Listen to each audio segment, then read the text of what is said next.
Are we? Yes, good.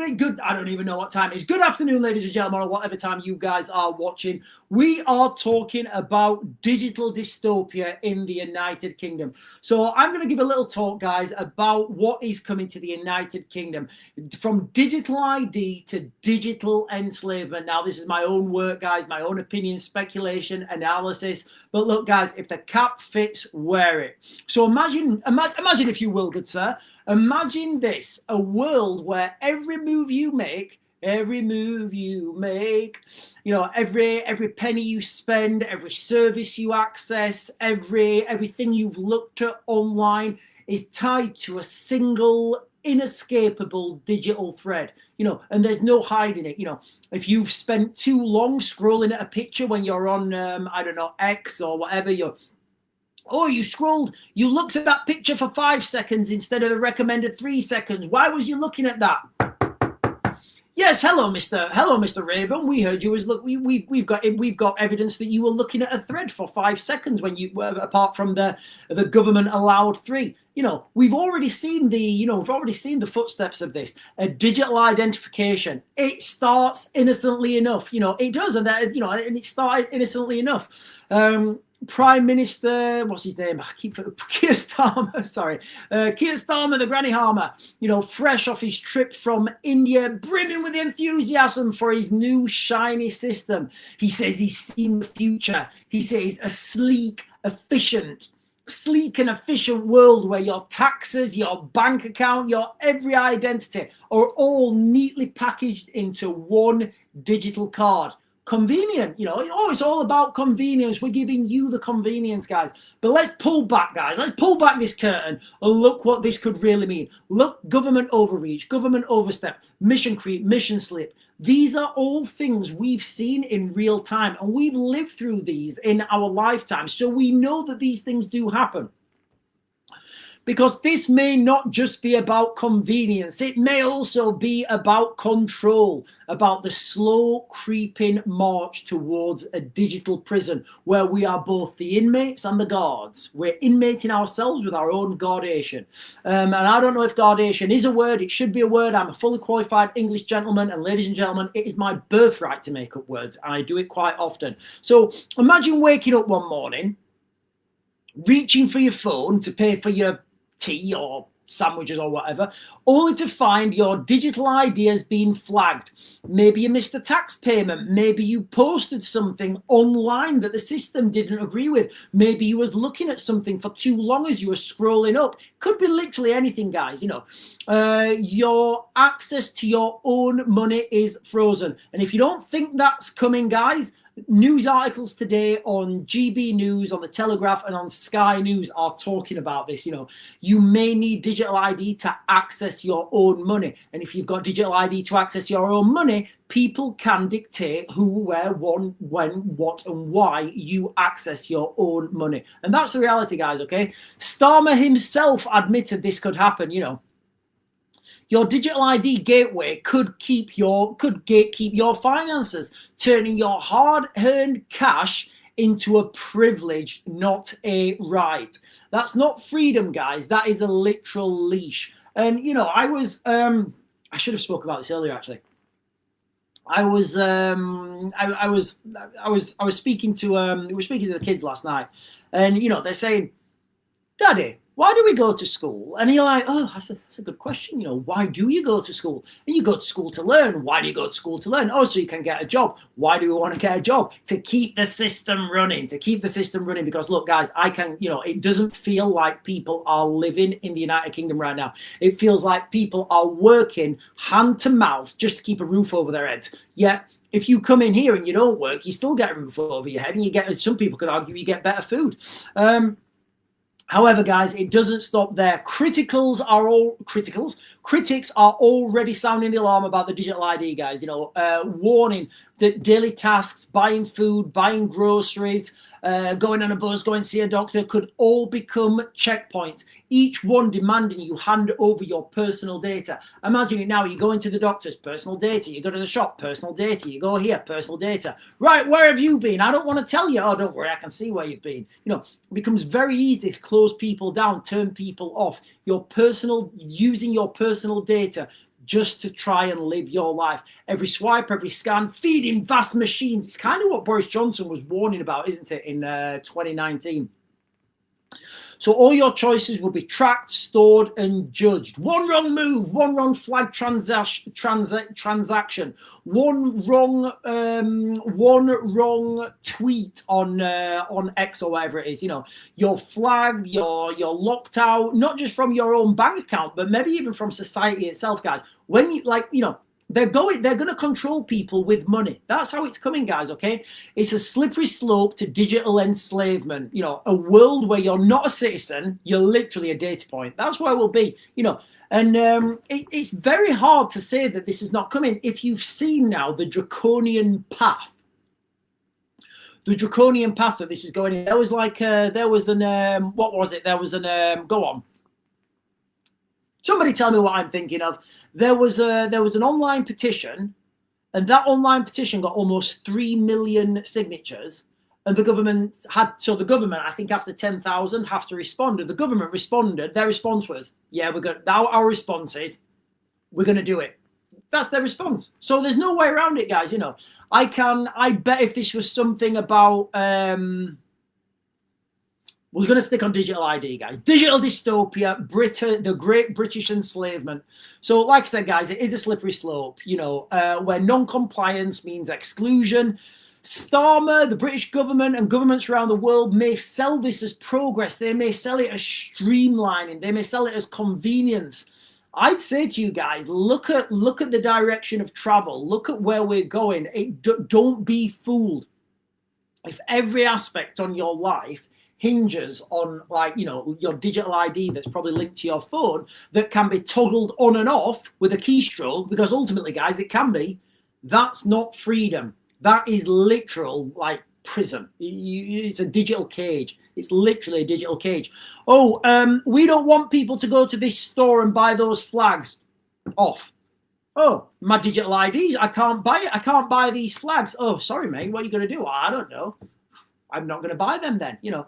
Oh, we don't want anyone going to this area. Right, okay, give everybody alert, and everybody who's in that area, give them an alert. Tell them if they don't move out of that location within 30 minutes, they'll be downgraded or they'll be turned off for the next week. Oh, right, okay, right, we'll leave. You know, literally, guys, you will be able to do this now from some office. You know, I guess anybody with internet connection will be able to do it.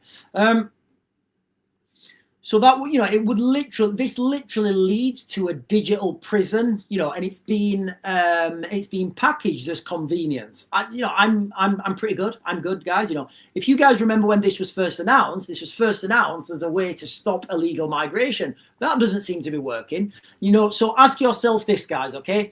Is this the future you want? It may be, you know, we may give up our personal information for convenience. We may think, you know what? We already give this information away. We already give it away freely online or here, there, everywhere. You know what? What's this next step? What does it matter? What does it matter? You know, a world where convenience comes at a cost of control. Maybe we want to go that way. I personally don't. Because once we hand over the keys to our identity, and that's what we're doing, guys, you know, we are literally handing somebody else the keys. We're handing the government the keys to our identity. There's no going back. This digital ID isn't just a card. I would say it's a chain, you know. Unless people push back, that chain will continue to tighten its grasp. It will start off obviously slow. And I think people should, I don't know if you guys have ever read any of Philip K. Dick's work, but I think people need to read Philip K. Dick's work. He talks about we're living in a matrix computer program, and God is the ultimate programmer. Amir, he's saying, no, it's not the future we want. It's the It's the world what that the government wants, yeah. And if you guys watch my last live stream I did earlier on, this could be the leading into the this could be leading in from 3i Atlas. Oh, Donna is saying, hang on a minute, let's get this.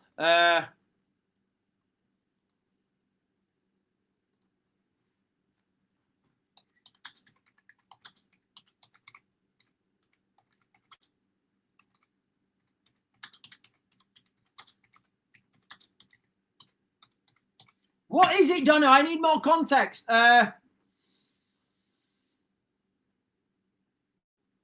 Right, so this is from the Daily Express. Well, it's not come out on the mainstream, so I don't think it is going to bring down the government. Huge news which could bring down... Oh, they're talking about the Chinese spying scandal. That's not going to bring down the government.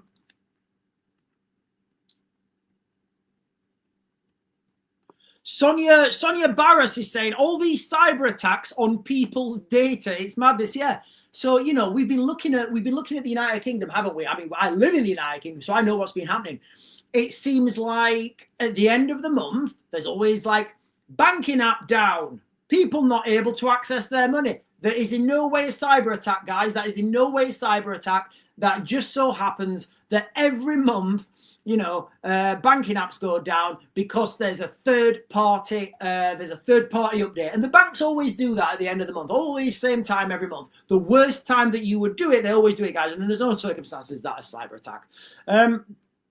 Yeah, lots of cyber attacks, and that's what we run the risk of. Again, you know, not just running the risk of enslavement, not just running the risk of cyber attacks, running the risk of someone in government turning you off, literally. Right, Sonia Barras, yeah, she's been looking at posts. She's been looking at anti-government posts for too long. So turn her credits off and let her have to come in with her paperwork and explain why she was looking at those credits. You know.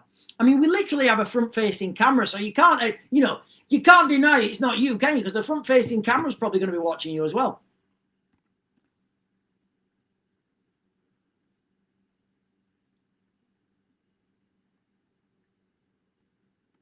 And then Freddie is saying the government to consult on digital IDs for 13-year-olds. Yeah, guys, listen, this is what they do. They get the kids first. This has already been coming in at school. Look, guys, if any of you've got kids, you'll know what I'm talking about. At schools, you get something called dojo points. Like at primary school, you get, I don't know if they get them when they go into a secondary school, but at primary school, you get something called dojo points. So if you do good, if you do as you're told, you get dojo points, and they're like a good thing. And if you do something bad, you get a dojo point taken off you, which is literally grooming children for digital IDs. Because when those children grow up, oh, if I do something good, I get a tick. If I do something bad, I get a cross. Oh, I understand this. I've grown up with this. So you start young with the children, and then over time, it's just subversion, guys. It's subversion 101. You don't start with the 40-year-olds, because we'll just say, go fuck yourself. I'm not doing that. You know, you start with the children, you let them know it's the normal, and then as they grow up, they will be your slaves. Guys, we're growing into slaves. What would the word? Slavery?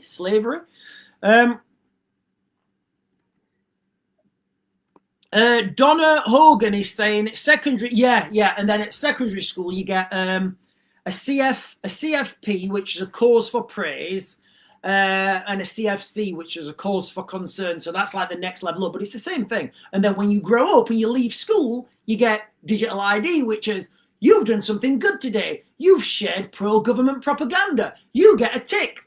You did something bad today. You looked at anti-government posts. That's a cross. You won't be able to get your meat allocation this week. Oh, man. Freddie is saying, government, I thought digital ID was going to use to stop the boats. Or I'm sure digital ID will stop the boats in classrooms. Yeah. Look, guys, I'm going to give you the headlines now from GB News, Telegraph, and Sky News. I'll just give you the headlines, and then I want to close this. I don't want to go on too long on this live stream, guys, because I've got stuff to do. But let me give you these headlines. I'll get the rest of the comments, and I'll jump back. So, headline from today, Friday, 10th of October, Sky News. Starmer's found new enthusiasm for his digital ID project, but will he be able to sell it? Telegraph today. Oh no, this was from the 8th of October. Sorry. Digital ID used for tax under Starmer's plan to expand the technology. Critics warn daily tasks would become checkpoints where citizens must hand. Guys, it is. We're building a digital prison. I don't know what I'm gonna do, guys, because I need to get this digital ID really quickly, or I need to make moves. GB News, digital ID cards could be rolled out to access your own money, says Keir Starmer in extraordinary admission. Imagine this, ladies and gentlemen. Imagine if you will. And this is wild conspiracy. This is for entertainment purposes. This is just my thoughts and opinion, and this is a wild story. Imagine if you will.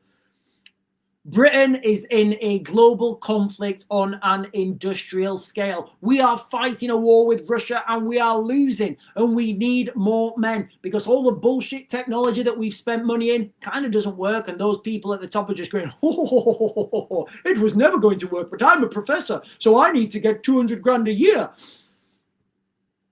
You get a notification on your phone. Oh, guess what, Raven? You're now in the military. Go report. I mean, look, guys, I'll probably be there anyway, but, I know a lot of people wouldn't be. Raven, you're now in the military. Go access your local military store for your kit and equipment. Do it by tomorrow morning or your access to your life will be turned off. Oh, okay. Best join the military then. Literally, you do that with a button. That's what's coming, guys.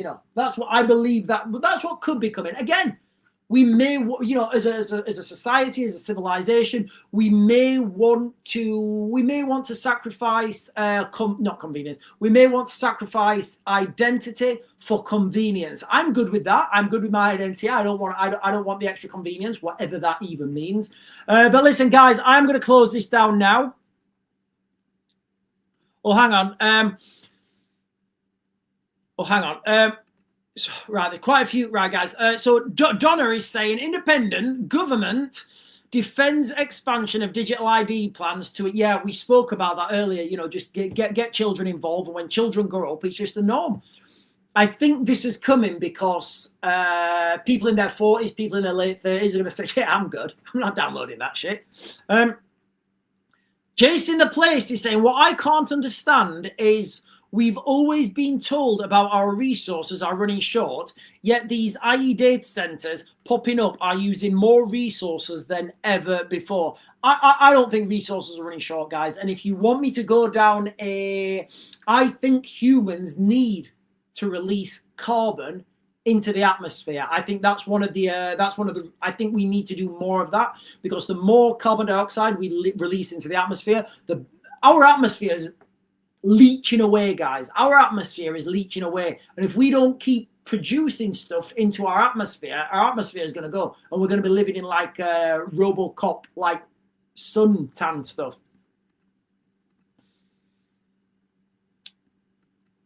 Anyway, ladies and gentlemen, listen, guys, this has just been a short live stream. The crux of this video has been the digital dystopia. I wanted to do these two videos as relatively short standalone videos. I will be back on tonight at 8. We'll be focusing on everything we've spoken about today, guys, and there's no doubt there will be more updates from the Middle East. Anyway, ladies and gentlemen, make sure you like, comment, subscribe, share my stuff, do all those things that help this channel grow, guys, and I will be back on later today at 8, and I'll see you later.